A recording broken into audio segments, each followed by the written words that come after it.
e ti. Fjalën ordiner, kujdes, prap. Mashtrus ordiner. Është një fjalë. Çfarë do të thonë? Mashtrus i mbaruar, i degeneruar që s'ke pikën e lidhjes me mashtrimin. Me ordiner lloku, no? Ashtu është. Tani Casey i thot mirit o mashtrus ordiner. Tani kur i thot diçka dikujt, kur etiketon dikë, pretendohet që ti si e vet. Por Casey për fat keq ka hyrë në Big Brother dhe në këto momente që ne flasim, ai përflitet si një njerëz që ka tradhtuar një vajzë, pra nuk e ka tagrin, nuk i ka duart e pastra për ta quajtur dikë tjetër mashtrues. Iku kjo e para.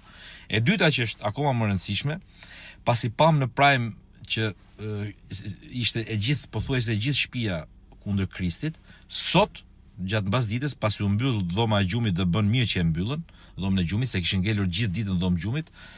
Shikojnë në living që janë shumica atyre kundër mirit.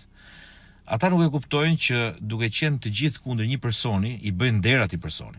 Pra nëse të gjithë sulmojnë një person, i bëjnë nder. Dhe nga këto 3 ditë kuptova se miri dhe Kristi po projektohen nga banorët e tjerë për të qenë 2 finalistët e parë të këtij edicioni. Pra janë vetë banorët që po i çojnë me duart e tyre deri në finale, duke u kundërvënë të gjithë një personi dhe të gjithë këtij personi tjetër.